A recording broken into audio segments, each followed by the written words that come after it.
Quand on commence à s'intéresser à ses origines, on peut vivre de grands moments de solitude. On pensait être breton et jurassien grandi à Paris. Et en fait, on est un hibou. Ouais, oui, ça fiche un coup, mais ça explique mieux ces pelotes de rejection après déjeuner. Naïmine, bonjour. Alors, vous êtes comédien et humoriste. Vous jouez actuellement votre one-man show intitulé Chinois marrant à l'Européen à Paris.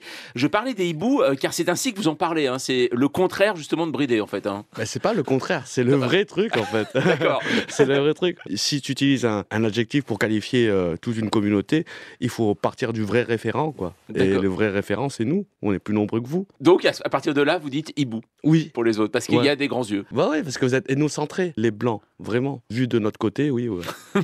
D'accord. Alors quand on tape votre nom, on tombe sur votre page Wikipédia et il y a écrit tout de suite dit le chinois marrant. C'est devenu une deuxième identité en fait, chinois marrant. Oui, ça a été une deuxième identité. Ça a été surtout un espèce de miroir pour les autres de ce que j'étais en fait. C'est-à-dire que quand tu me vois, tu sais pas. Tu te demandes, il est péruvien, il est chinois, il est cambodgien, etc. Et donc j'ai préféré utiliser ce terme-là, m'en servir comme d'une armure, quoi. Ouais. Donc c'est devenu votre véritable identité maintenant.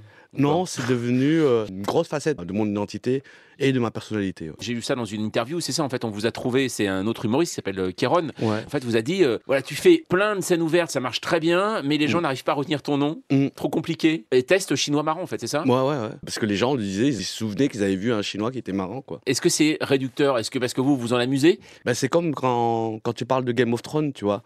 Quand tu dis, tu penses au nain, tu dis il y a le nain, il y a le nain, il y a le nain. Mais les vrais, ils savent que c'est Tyrion et que Tyrion Lannister, c'est un génie. Ouais. Alors, vous vous amusez, c'est vrai, dans votre spectacle, beaucoup de clichés. Alors, juste une question, est-ce qu'en matière de clichés, il y a des productions nouvelles où on reste toujours sur les mêmes clichés, vous pensez, malgré les générations qui passent, ou on change dans les clichés ? Concernant les Asiatiques ? Les Asiatiques ou en général, parce que vous ne parlez pas avec des Asiatiques, hein, d'ailleurs, dans votre spectacle. Ouais.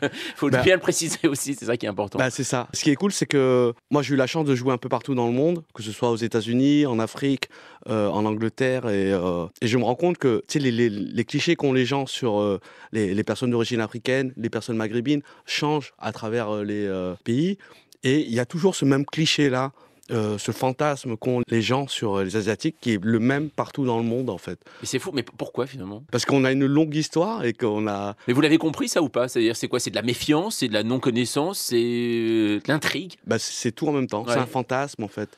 C'est un fantasme qu'ont les gens sur comment ils font pour réussir tout le temps, partout. Comment ils font, quoi. Et donc, ça part sur des idées de... Ils travaillent, ils sont discrets, ils restent entre eux, ils parlent pas la langue. En vrai, on comprend tout ce que vous dites, c'est juste qu'on vous répond pas. Alors, vous aimez bien l'impro, c'est ainsi que vous avez commencé. Mais parfois, quand on dit, vous savez, spectacle d'impro, on peut s'en méfier, parce que derrière, on a l'impression, on dit, oh là, attention, feignant. Alors que c'est tout le contraire, bien sûr, l'improvisation. Vous, pourquoi vous aimez ça ? Je crois que quand vous étiez petit, ça vous a permis aussi, à un moment, de vous libérer de certaines choses et ça, de trouver votre voie, en fait, aujourd'hui. C'est ça. Je pense que c'est exactement ça. Et que je pense qu'il faudrait que ça devienne une matière enseignée à l'école. L'improvisation, oui. Tel que le sport, quoi. Parce que ça permet de se rendre compte que rien n'a d'importance, qu'il faut vivre au moment présent, de prendre les choses comme elles sont et les accepter, en fait. Ça accepte la résilience. Mais en même temps aussi, l'improvisation, c'est un peu le grand saut dans l'inconnu, parce qu'on se dit, on fait une vanne, là, il y a une chance sur deux, forcément que ça marche pas. Mais c'est comme quand tu fais 3 ans d'études pour avoir un diplôme, tu as une chance sur deux que ça ne sert à rien. C'est tout relativisé, en fait. Et c'est le fait de marcher sur un fil aussi qui peut être excitant ? Oui. Ouais. Bah, c'est excitant, mais c'est comme la vie. La vie est excitante, en fait. Tu rencontres une personne, juste sur un regard, tu peux te dire que peut-être qu'il y a un truc qui peut commencer ou qu'il n'y a rien. C'est ça. C'est la vie, elle est faite de plein de moments excitants, quoi. Mais vous improvisez surtout, par exemple, vous allez à la boulangerie, vous hésitez, croissant pain au chocolat, non, quand même pas. Non, d'accord. Ouais. Non, ça ne devient pas un exercice. Dans la vie, je suis vraiment en mode... Les gens vont dire à l'arrache, mais je préfère dire que je suis un improvisateur. La mise à jour de Bounaïmine à suivre toute la journée sur France Info.